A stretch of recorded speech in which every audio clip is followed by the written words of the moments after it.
Hello नमस्कार दोस्तों, मेरा नाम रोहतास निमी है और आप सभी का स्वागत है हमारे यूट्यूब चैनल निमीज़नेट प्रो पे। दोस्तों आज हम बात करने हैं रिसर्च एप्टीट्यूड क्लास 3 की और इसमें हम देखेंगे स्टेप ऑफ रिसर्च क्या क्या है।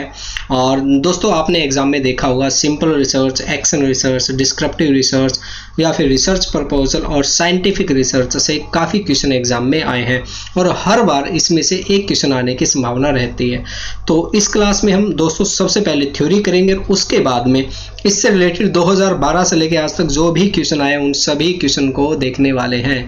तो दोस्तों ये क्लास बहुत ही धमाकेदार क्लास होने वाली है क्योंकि इस क्लास में पहले थ्योरी करेंगे और उसके बाद में PYQ दोनों चीज़ें एक ही क्लास में होने वाली हैं। तो दोस्तों इस वीडियो को आप पूरा देखना और ध्यान से देखना। तो चलिए दोस्तों अब हम अपना टॉपिक जो है वो कंटिन्यू करते हैं। देखिए step and process of research, और हम पहले रिसर्च में पढ़ के आए हैं दोस्तों। रिसर्च क्या होती है? एक कर्मिक प्रक्रिया होती है, यानी कि जो रिसर्च है रिसर्च को साइंटिफिक वे में और सिस्टमैटिक वे में किया जाता है।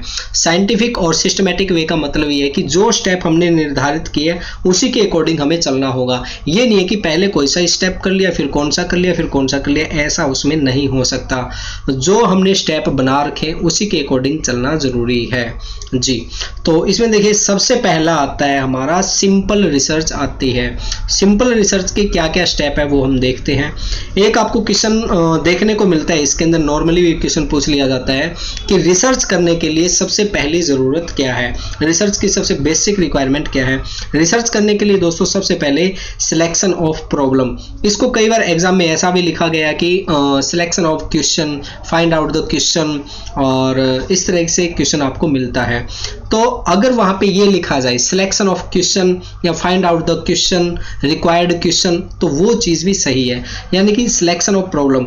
अब कोई भी जब रिसर्च करेगा, PhD के लिए जाएगा, प्रपोजल बनाएगा, तो सर उसको एक चीज़ बोलेंगे, भैया आप किस समस्या पे रिसर्च करना चाहते हो, पहले आपकी समस्या बताओ। अब बच्चा ये बताए जी मैं ना एक ऐसी डिवाइस बनाना चाहता हूँ जिससे 30 किलोमीटर दूर रह के हम बात कर सके, तो सर वहीं पे उसको मना कर देंगे, भाई ऐसी तो रिसर्च हो चुकी है, ऐसा हमने मोबाइल बना रखा है, तो तू यहीं पे बंद कर अपनी रिसर्च को, ठीक है। तो इस तरह से क्या होता है कि सबसे पहले हमें अपनी प्रॉब्लम डिफाइन करनी होती है। भाई हम इस प्रॉब्लम पे रिसर्च करना चाहते हैं और हमारे ये क्वेश्चन हैं, ठीक है। अब देखिए उसके बाद में आता है नंबर 2 पे लिटरेचर सर्वे। अब टीचर हमें बोलेंगे, जैसे हम मान के चले कि मुझे रिसर्च करनी है साइबर क्राइम पे, तो सर बोलेंगे भाई ये साइबर क्राइम से रिलेटेड आज तक जो जो काम हो चुका है वो आप देखो, किन किन लोगों ने काम किया है। और जैसे मान के चलिए मैं रिसर्च करना चाहता हूँ कि सोशल मीडिया का युवाओं पर क्या प्रभाव पड़ रहा है, युवाओं पर उनका मानसिक कैसे बदलाव हो रहा है अपनी थिंकिंग में, तो ये चीज़ें मेरे को देखनी है। अब मैंने रिसर्च में लिटरेचर रिव्यू में देखा भाई इस टॉपिक पे तो हज़ारों स्टडी पहले हो चुकी है, तो जो क्वेश्चन मैं फाइंड आउट करना चाहता हूँ, जो प्रॉब्लम मैं देखना चाहता हूँ, उस प्रॉब्लम का आंसर मुझे पहले ही मिल चुका है, तो हमें रिसर्च करने की आवश्यकता नहीं है। ये सभी हमें कहाँ पता चलता है? जब हम लिटरेचर रिव्यू करते हैं, लिटरेचर सर्वे करते हैं, तब हमें जाके पता चलता है कि जिस समस्या पे हम काम करने वाले हैं ना उसका तो समाधान मिल चुका है, और जिसका समाधान मिल गया उस पर हमें रिसर्च करने की जरूरत नहीं है। तो नंबर 2 पे लिटरेचर सर्वे या लिटरेचर रिव्यू आता है हमारा। उसके बाद में दोस्तों मेकिंग हाइपोथेसिस। अब देखिए जैसे मान के चलिए कोई भी हम काम करते हैं, आप स्टडी कर रहे हैं, तो हमारा उद्देश्य होता है ना, हमारी हाइपोथेसिस होती है भाई मेरे यार अब की बार 180 नंबर आ जाएंगे, अब की बार मेरे 200 नंबर आ जाएंगे, अब की बार तो यार मैं JRF कर लूँगा, नेट तो हो ही जाएगा मेरा, है ना। तो हम हाइपोथेसिस बनाते हैं, आने वाले समय के बारे में सोचते हैं, भाई हमारी जो रिसर्च है वो ऐसी होने वाली है, हमारा काम का रिजल्ट ये होने वाला है, तो पहले ही हम हाइपोथेसिस बना के चलते हैं और उसी के अकॉर्डिंग हम काम करते हैं। तो इसी तरह से रिसर्च में हम देखते हैं, जैसे सोशल मीडिया पे रिसर्च कर रहे हैं, तो हमारा मानना ये होता है कि हो सकता है हम सोचते हैं भाई सोशल मीडिया का आज के समय में बहुत ज़्यादा इस्तेमाल किया जा रहा है, और जो युवा बहुत ज़्यादा इस्तेमाल करते हैं, लेकिन जो ओल्ड एज लोग हैं वो बहुत कम इसका इस्तेमाल करते हैं। ये हमने हाइपोथेसिस बना ली पहले जी। उसके बाद में हम बात करते हैं दोस्तों नंबर 4 पे रिसर्च डिज़ाइन। अब इसमें हम रिसर्च डिज़ाइन देखेंगे, भाई हमारी जो रिसर्च है वो कैसे करनी है, हमें ऑफलाइन जाके लोगों का सर्वे करना है या फिर ऑनलाइन सर्वे करना है या फिर इंटरव्यू लेना है लोगों का या फिर क्लास में जाके बात करनी है, कैसे करनी है, वो सारा हम रिसर्च डिज़ाइन में बताते हैं।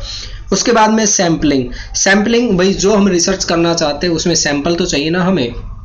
सोशल मीडिया पे रिसर्च कर रहे हैं तो लोग तो चाहिए जो सोशल मीडिया इस्तेमाल कर रहे हैं, तो वो सैंपल हम कैसे इकट्ठा करेंगे, उसका तरीका ऑनलाइन का होगा, ऑफलाइन का होगा, कौन सी जगह का हम सैंपल इकट्ठा करेंगे, क्या हम पूरे इंडिया का सर्वे कर रहे हैं या हरियाणा का सर्वे कर रहे हैं या किसी राज्य जिले का सर्वे कर रहे हैं, तो वो हमें सैम्पलिंग में बताना पड़ेगा भाई हम इस एरिया की सैम्पलिंग कर रहे हैं। और वो सैम्पलिंग कैसे कर रहे हैं, हम रैंडम तरीके से कर रहे हैं, नॉन रैंडम तरीके से कर रहे हैं, वो सारी चीज़ें हमें इसमें बतानी होगी। उसके बाद में दोस्तों डेटा कलेक्शन है। अब देखिए हमने सारा डिसाइड कर लिया भाई यहाँ से हमें सैंपल इकट्ठा करना है, ये करना है, तो फिर क्या है कि हम पूरा डेटा कलेक्ट करेंगे उससे रिलेटेड। जिन जिन लोगों ने जो सर्वे में आंसर दिया वो सारा कलेक्शन करेंगे। अब 500 लोगों ने सर्वे भर लिया तो पूरा डेटा कलेक्शन हम कर लेंगे।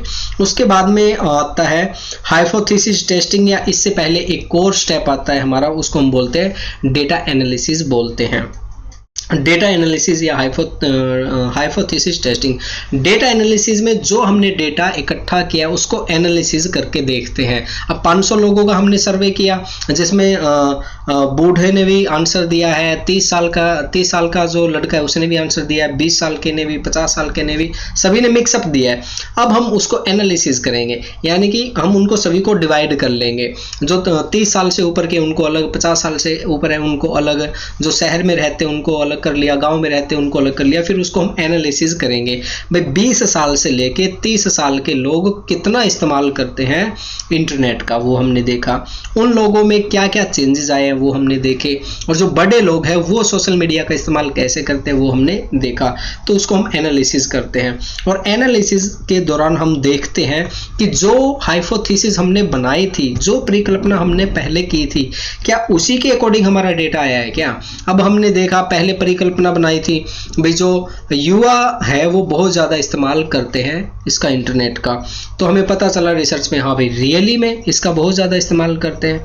एक और हाइपोथेसिस हमने बनाई थी कि जो ओल्ड एज लोग हैं वो बहुत कम इस्तेमाल करते हैं इसका, तो इस हमने जब डेटा एनालिसिस किया तो उसमें पता चला भाई बहुत कम तो नहीं, लेकिन उससे थोड़े से ज़्यादा इस्तेमाल करते, जो हमने सोचा था उससे थोड़ा बढ़ के हमारा डेटा निकल के आया, रिजल्ट निकल के आया है। ठीक है, तो हाइपोथेसिस टेस्टिंग में यही होता है कि जो हमने सोचा है क्या वैसे ही हमारी रिसर्च हुई है या नहीं हुई है। उसके बाद में व्याख्या करना या जनरलाइजेशन करना, जो हमने डेटा कलेक्शन किया, एनालिसिस किया, उसको जनरलाइज करते हैं हम उसको, उसके बारे में बताते हैं भाई आज के हमारे परिवेश में इतने लोग इंटरनेट का इस्तेमाल करते हैं और इतने इस्तेमाल करने से उनके व्यवहार में ये परिवर्तन आ रहा है। एक दिन में एवरेज जो लोग हैं 4 घंटे का इस्तेमाल कर रहे हैं, तो वो इसमें हम पूरा बताते हैं, जर्नलाइज करते हैं, व्याख्या करते हैं उसकी जो हमने रिसर्च की है। उसके बाद में हम करते हैं कंक्लूजन करते हैं। भाई कंक्लूजन क्या निकलता है, हमारी रिसर्च से ये कंक्लूजन निकला कि एवरेज जो लोग हैं वो 4 घंटा इस्तेमाल करते हैं, और ज़्यादातर जो लोग इस्तेमाल करते हैं इंटरनेट का उनके व्यवहार में बहुत परिवर्तन आया है। वो ज़्यादा मेल जोल नहीं रखते, और वो क्या है कि जब भी कोई उनके घर में रिश्तेदार वगैरह आता है तो वो ज़्यादा सोशल मीडिया को टाइम देते हैं, ना कि अपने रिश्तेदार को। तो इस तरह से कंक्लूजन हम उसमें देंगे। ठीक है, फिर प्रिपरेशन ऑफ रिपोर्ट, हम उसके अंदर लास्ट में जाके उसकी रिपोर्ट तैयार करेंगे। ठीक है, तो मेनली इसमें ये ऑप्शन है दोस्तों, ये स्टेप दिए हैं सिंपल रिसर्च के। और इसके जो दोस्तों आपको एग्जाम में क्या देखने को मिलेगा, इसमें कोई 4 स्टेप दे देंगे। हमने क्या है 10 स्टेप देखे, इसमें क्यों कोई 4 स्टेप दे देंगे और वो बोलेंगे कि इनको आप सीक्वेंस वाइज लगाइए, सीक्वेंस में लगाइए आप इनको। ठीक है, तो ऐसा क्वेश्चन हमारा एग्जाम में आएगा। आगे देखते हैं दोस्तों हमारा साइंटिफिक रिसर्च, और इससे रिलेटेड हमारे क्वेश्चन आए एग्जाम में। देखिए साइंटिफिक रिसर्च में क्या होता है, सबसे पहले हम ऑब्जर्वेशन करते हैं, और फिर फॉर्मेशन ऑफ हाइपोथेसिस, फिर एक्सपेरिमेंटल वेरिफिकेशन करते हैं, और फिर बाद में लॉ का निर्माण करते हैं। अब देखिए ऊपर हमने क्या देखा था, सिंपल रिसर्च में सबसे पहले हम प्रॉब्लम फाइंड आउट करते हैं, उसके बाद काम करना शुरू करते हैं। लेकिन साइंटिफिक रिसर्च में ऐसा नहीं है, इसमें ऑब्जर्व करते हैं हम। अब देखिए, जैसे ग्रेविटेशनल फोर्स बना था, न्यूटन क्या थे? न्यूटन तो बेचारे आराम से बैठे थे, ठीक है, अपने खेत में बैठे हुए थे, सेब के पेड़ के नीचे बैठे हुए थे। वो तो सोच रहे थे बेचारे, भाई कल मैं मामा के जाऊंगा, वहां जाके मैं मौज मस्ती करूंगा, नानी मेरे को 50 रुपए देगी, फिर मैं ये करूंगा, उसकी चीज ही खाऊंगा। वो तो बेचारे ऐसे सोच रहे थे, है ना। ऊपर से उनके सेब गिर गया उनके सिर पे, ओहो ये क्या हो गया। फिर उसने देखा भी ये सेब ऊपर से नीचे क्यों गिरा। फिर वो दूसरे दिन उसने देखा, तीसरे दिन उसने देखना, तो फिर उसने ऑब्जर्व करना शुरू किया, अभी जो चीज है ऊपर से नीचे क्यों गिर रही है। उसकी कोई प्रॉब्लम नहीं थी, उसने चीजों को ऑब्जर्व किया, उसने चीजों पे निगरानी करनी शुरू कर दी। उस ऑब्जर्वेशन से उसने फिर हाइपोथेसिस बनाई।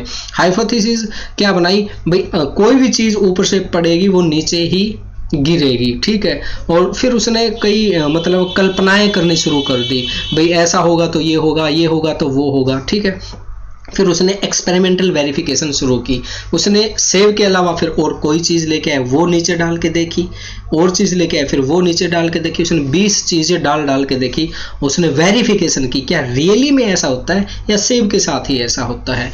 अब उसे वेरिफिकेशन कर ली उसने हर एक चीज़ की। फिर उसने क्या बना दिया, लॉ बना दिया, फॉर्मेशन ऑफ लॉ या फिर थ्योरी। उसने ग्रेविटेशनल फोर्स दे दिया, ठीक है, गुरुत्वाकर्षण का बल उसने दे दिया। तो ये होता है दोस्तों हमारा साइंटिफिक रिसर्च के अंदर। और आप इसमें हिंदी में भी देख सकते हैं, सह विचरण, भ्रामक संबंधों का विचरण, सामान्यकरण, सिद्धांतिकरण। अब देखिए, कई बार एक चीज और मैं बताता हूँ आपको, एग्जाम में आपको क्या है कि एग्जैक्ट क्या पता ये चीज देखने को ना मिले, फॉर्मेशन ऑफ हाइपोथेसिस ना देखने को मिले, इसकी जगह कोई और नाम भी आ सकता है। ये जो स्टेप है वो भी थोड़े मोटे अलग आ सकते हैं, बट आपको अपनी कॉमन अंडरस्टैंडिंग लगानी है। भाई हमने क्या पढ़ा है, एग्जाम में क्या आया है, उसको रिलेट करके चलना है। उसको हम कैसे रिलेट कर सकते हैं वो हमें देखना जरूरी है, ठीक है। और आगे हम देखते हैं दोस्तों, आगे हमारा एक्शन रिसर्च है। एक्शन रिसर्च को हम क्रियात्मक अनुसंधान भी बोलते हैं, और इसका जो स्टेप है वो है प्लान, एक्ट, ऑब्जर्व और रिफ्लेक्ट करना। अब देखिए, एक्शन, कोई समस्या आ गई, एकदम से कोई समस्या आ गई, अब उसका हमें समाधान करना है। जैसे कोरोना वायरस आ गया, पहले से तो डिसाइड नहीं था भाई कोरोना वायरस आएगा, एकदम से आ गया। हमने क्या कि प्लान बनाना शुरू कर दिया। आज रात 8 बजे संपूर्ण देश में लॉकडाउन, ठीक है, पूरे देश में लॉकडाउन लगा दिया।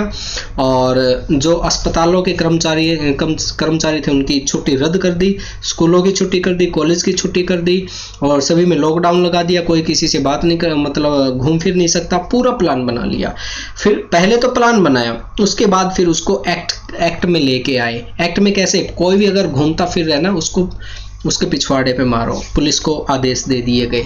कोई भी नहीं मान रहा है उसकी कुटाई करो, ठीक है। एक्ट में लाना शुरू कर दिया, उस पर कार्रवाई होनी शुरू हो गई। फिर ऑब्जर्व, अब देखा, सरकार ने देखा भाई यार इतनी सख्ताई करनी तो जरूरी नहीं है, इतना तो ज्यादा मतलब कोरोना नहीं फैल रहा। अब कई लोगों ने, आपने भी देखा होगा, आप कई लोगों से मिले जुले जिनको कोरोना हुआ था, लेकिन आप लोगों को नहीं हुआ, ठीक है। तो ये कोई डेफिनेट नहीं था भाई हम किसी से मिलेंगे तो हमको कोरोना होगा ही होगा। सरकार ने ऑब्जर्व किया भाई हमें नियमों में थोड़ी ढील देनी चाहिए, तो सरकार ने ऑब्जर्व करके नियमों में ढील दी। उसके बाद में रिफ्लेक्ट किया। रिफ्लेक्ट मतलब उसको बिल्कुल तरीके से सरकार ने उसको समझ लिया और आगे भी उसको फिर इम्प्लीमेंट करते गए। तो ये चीज़ होती है दोस्तों हमारी एक्शन रिसर्च के अंदर, प्लान, एक्ट, ऑब्जर्व और रिफ्लेक्ट। और एक्शन रिसर्च में तत्काल जो भी है समस्या का समाधान किया जाता है जल्दी से जल्दी। प्लस में ये क्या होती है कि हमारे नेचर में साइक्लिक होती है, ये जो है कि हमारा जो सर्कल है वो ऐसे चलता रहता है। प्लान, एक्ट, ऑब्जर्व, रिफ्लेक्ट, उसके बाद में फिर से प्लान, एक्ट, ऑब्जर्व, रिफ्लेक्ट, ये चीज़ें चलती रहती है।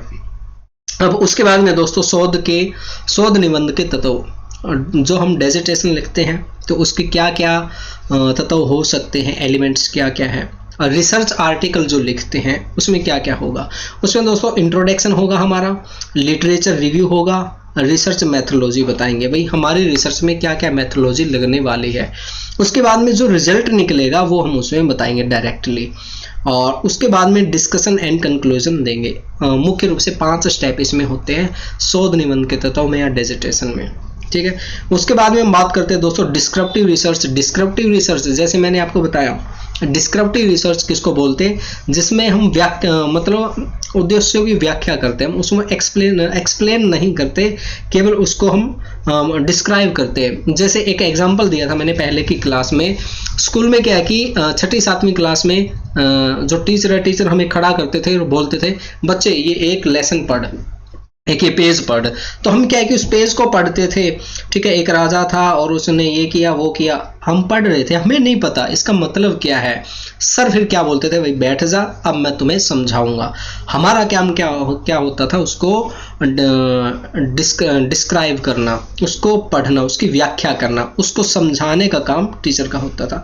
तो ये चीज इसमें होती है, एक्सप्लेनेशन ऑफ द ऑब्जेक्टिव, उद्देश्यों की व्याख्या करना।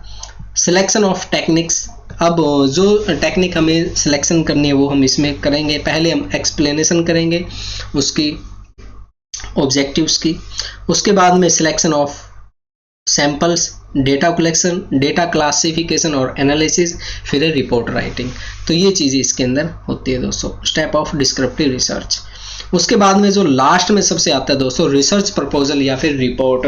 अब आप रिसर्च करेंगे पीएचडी में तो आपसे पूछेंगे भाई आप कौन से टॉपिक पे रिसर्च करना चाहते हैं, उसका प्रपोजल दीजिए हमें।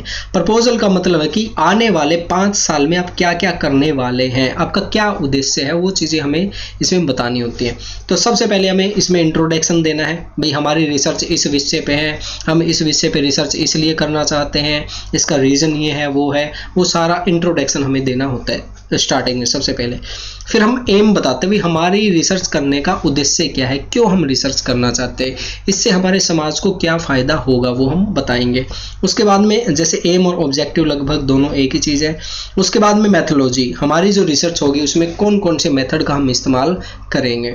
उसके बाद में फाइंडिंग्स है, फाइंडिंग क्या क्या है हमारी रिसर्च की वो हम बताएंगे, क्या क्या हो सकती है। फिर कंक्लूजन देंगे, कंक्लूजन, ठीक है। उसके बाद में रिकमेंडेशन में हम ये देंगे भाई हमारी रिसर्च करना क्यों ज़रूरी है, इससे आने वाले समाज को क्या फ़ायदा हो सकता है, आने वाले रिसर्चर को क्या फ़ायदा हो सकता है, तो वो इसमें हम रिकमेंडेशन देंगे, ठीक है। तो ये है दोस्तों हमारी रिसर्च, मुख्य रूप से 6 तरह की ये रिसर्च थी। तो अब हम इससे रिलेटेड क्वेश्चन देखें भाई। आर यू रेडी, क्या आप रेडी हैं क्वेश्चन करने के लिए? चलिए देखते हैं कितना कुछ सीखा है आप लोगों ने, और अभी हम इससे रिलेटेड क्वेश्चन करते हैं। ये देखिए ये क्वेश्चन है दोस्तों, arrange the following step of research in correct sequence. अब देखिए करेक्ट सीक्वेंस क्या होगी हमारी, और आइडेंटिफिकेशन ऑफ रिसर्च प्रॉब्लम बिल्कुल सही है ये पहला। फिर लिसनिंग ऑफ रिसर्च ऑब्जेक्टिव, ये भी बात सही है इसकी। उसके बाद में डेटा कलेक्शन, ठीक है, और मैथोलॉजी। अब इसमें फंस गए आप। अब ये बताओ आप डेटा कलेक्शन पहले आएगा या मैथोलॉजी पहले आएगी? पहले तो हम मैथोलॉजी डिसाइड करेंगे ना, पहले ये आएगा, पहले मेथड डिसाइड करेंगे कौन सा मेथड हम इसमें रिसर्च में लगाएंगे, ठीक है। नंबर 3 पे आएगा हमारा मैथोलॉजी, नंबर 4 पे आएगा डेटा कलेक्शन, ठीक है। ये रिप्लेस हो जाएंगे ऊपर नीचे। उसके बाद में डेटा एनालिसिस और फिर रिजल्ट एंड डिस्कशन। इसके अकॉर्डिंग हमारा राइट आंसर होगा ऑप्शन बी, 1 2 4 3 5 6। तो दोस्तों इस तरह से आपको क्वेश्चन करना है, ठीक है। आगे हम देखते हैं दोस्तों, ये देखिए जैसे ये आ गया sequential operations in scientific research. अब देखो साइंटिफिक रिसर्च में क्या क्या स्टेप हो सकते हैं। ये देखो ये हमने पढ़ा था ना, सह विचरण, भ्रमण, संबंधों का बहिष्करण, सामान्यकरण और सिद्धांतीकरण।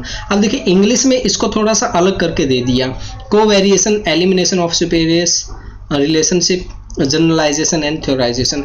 अब देखिए मैंने आपको बोला था चीजें थोड़ी चेंज हो सकती है, लेकिन आपको ये देखना भाई हमने क्या पढ़ा था और इसमें क्या आया है। हमने क्या पढ़ा था साइंटिफिक रिसर्च में, लास्ट में सबसे क्या ऑप्शन था हमारा, वो देखा था ना हमने, न्यूटन का देखा था, ऊपर से शेप पड़ गया। लास्ट में जाके क्या है, वो थ्योरी बना रहा है ना, लॉ बना रहा है, ग्रेविटेशनल थ्योरी का निर्माण कर दिया। तो साइंटिफिक रिसर्च में सबसे लास्ट में होगी हमारी थ्योरी होगी। सबसे पहले हम उसको ऑब्जर्व करेंगे, ठीक है, फिर हाइपोथेसिस बनाएंगे, उसके बाद में उसको क्या करेंगे, हाइपोथेसिस के बाद में हम क्या करेंगे, उसको रिपीट करेंगे, ऐसा कुछ है। चलो हम देख लेते हैं, मैं भी भूल गया। इसमें हम करेंगे, देखिए ऑब्जर्वेशन, सबसे पहले ऑब्जर्वेशन, फिर हाइपोथेसिस, हाँ नंबर 3 पे वेरिफिकेशन करेंगे और उसके बाद में हम थ्योरी बनाएंगे सबसे लास्ट में। ठीक है, तो ये हमें देखना है दोस्तों कि हमने क्या पढ़ा है और एग्जाम में क्या आया हुआ है, हम उसको रिलेट करके चलेंगे। आगे दोस्तों हमारा जो क्वेश्चन है वो देखते हैं, काफी इंपॉर्टेंट क्वेश्चन। ये देखिए, ये है हमारा एक्शन रिसर्च से रिलेटेड क्वेश्चन है। एक्शन रिसर्च का हम पढ़ के आए, इसके क्या क्या स्टेप है, प्लान, एक्ट, ऑब्जर्व, रिफ्लेक्ट, ये इसका राइट आंसर है। तो दोस्तों इस तरह से आप बिल्कुल आसानी से आंसर दे सकते हैं। ठीक है, आगे हम देखते हैं दोस्तों, ये हमारा in which of the type of research the step of research have to be cyclic मैंने बताया था ना, चक्रीय शोध किसमें होती है, वो होती है हमारी एक्शन रिसर्च के अंदर। उसके बाद में हम देखते हैं दोस्तों जो हमारे लिए इम्पोर्टेंट है इसमें, ये देखिए रिसर्च, एक मिनट रुको, ये देखिए 4 major operations in scientific research में क्या 4 मेजर है स्टेप। अब ये देखिए, कोवेरिएशन पढ़ा था लास्ट में, देखो हाँ लास्ट में हमने क्या पढ़ा था, थ्योरी का निर्माण करना पढ़ा था हमने। ठीक है, थ्योराइजेशन किसमें, एफ में, ये यहाँ पे दिया हुआ है। ठीक है, तो ये चीजें आप देख लेना भाई, ऊपर मैंने बताई हुई सारी की सारी चीजें बताई हुई है। अब आगे हम देखें, साइंटिफिक रिसर्च से फिर से एक क्वेश्चन आ गया है हमारा, तो ये देख लेना आप। और उसके बाद में हम बात करते हैं दोस्तों, भाई कोई क्वेश्चन बहुत ज़्यादा है, कई बार कंफ्यूज हो जाते हैं भाई कौन सा क्वेश्चन करे कौन सा छोड़े। ठीक है, और यहाँ पे देखिए एक्सपेरिमेंटल रिसर्च के इन्होंने स्टेप पूछ लिए, ये आप देख लेना। और उसके बाद में हम देखें इम्पेरिकल स्टडी के भी इन्होंने दे दिए यहाँ पे। तो अब देखिए सबसे पहले क्या आएगा हमारा, कई बार ऐसे क्वेश्चन आ जाते हैं जो आपने नहीं पढ़े, इंपेरिकल स्टडी है। अब हम इसमें कॉमन अंडरस्टैंडिंग अपनी लगाएंगे। कॉमन अंडरस्टैंडिंग क्या होती है, चलो एब्स्ट्रैक्ट के बारे में आपको नहीं पता, एब्स्ट्रैक्ट मैं बता देता हूँ, सारांश होता है थोड़ा सा ऊपर, जो हम रिसर्च करने वाले, जो हमारी रिसर्च में उसका सारांश होता है। अब देखो चलो ये छोड़ो, ये तो हमने पढ़े हैं ना, मेथड, डेटा, रिजल्ट, कंक्लूजन। अब देखिए ये क्या चीज आएगी हमारा, पहले मेथड आएगा क्या, पहले मेथड आएगा या डेटा आएगा, पहले ये बताओ। पहले तो मेथड आएगा ना, 2 नंबर पे मेथड आएगा, 3 नंबर पे हमारा ये आएगा, 4 नंबर पे हमारा कंक्लूजन आएगा और फिर आएगा रिजल्ट आएगा। ठीक है, तो अब हम इसमें देखते हैं, ये देखो 3 नंबर पे सबसे पहले क्या आ गया हमारा, अब्स्ट्रैक्ट आ गया नंबर 1 पे, नंबर 2 पे मेथड आ गया, नंबर 3 पे डेटा कलेक्शन आ गया। ठीक है, उसके बाद में हमारा कंक्लूजन आ गया, रिजल्ट आ गया और फिर आ गया हमारा कंक्लूजन। तो दोस्तों इस तरह से आप बिल्कुल आसानी से आंसर दे सकते हैं भाई। ठीक है, और ये देखिए ये हमारा आंसर आया है, ये क्वेश्चन आया 2023 में। ठीक है, तो ये भी इन्होंने स्टेप पूछे हुए यहाँ पे। तो दोस्तों काफ़ी इंपॉर्टेंट ये नोट्स है, अगर आप ये नोट्स लेना चाहिए, ये क्वेश्चन लेना चाहिए। दोस्तों हमने क्या कर रखा है, 2012 से लेके 2023 तक अभी तक जो भी क्वेश्चन हमारे क्वेश्चन पेपर हुए हैं, उनके क्वेश्चन हमने यूनिट वाइज और सब टॉपिक वाइज अलग अलग किए हुए हैं। जैसे कि आज तक जो भी क्वेश्चन रिसर्च के आए हैं वो हमने अलग कर रखे हैं, और रिसर्च में भी टाइप ऑफ रिसर्च से रिलेटेड जो है वो अलग है, वेरिएबल से अलग है, सैम्पलिंग से अलग है, और अभी आपने देखे स्टेप ऑफ रिसर्च से रिलेटेड जो क्वेश्चन आए वो सभी हमने अलग अलग कर रखे हैं। अगर आपको ये लेने हैं तो दोस्तों आप हमारी ऐप डाउनलोड कर लेना, निमिज नेट ऐप डाउनलोड कर लेना, और या फिर आप हमारा पेड कोर्स ज्वाइन कर सकते हैं। ये हमारा व्हाट्सअप नंबर है, इस पर आप मैसेज कर देना, और बहुत ही कम प्राइस में दोस्तों ये चीज़ें आपको मिलने वाली है। तो दोस्तों आज के लिए बस इतना ही। मैं उम्मीद करता हूँ आपको हमारी क्लास अच्छी लगी होगी। और दोस्तों क्या आप चाहते हैं कि हम ऐसे ही आगे क्लास बनाएं? अगर आप ऐसा चाहते तो आप हमें कमेंट बॉक्स में ज़रूर लिखना कि आगे हमें ऐसे क्लास बनानी चाहिए या नहीं बनानी चाहिए। ठीक है, तो आज के लिए अभी के लिए बस इतना ही। Thank you very much, bye bye दोस्तों, बाय बाय।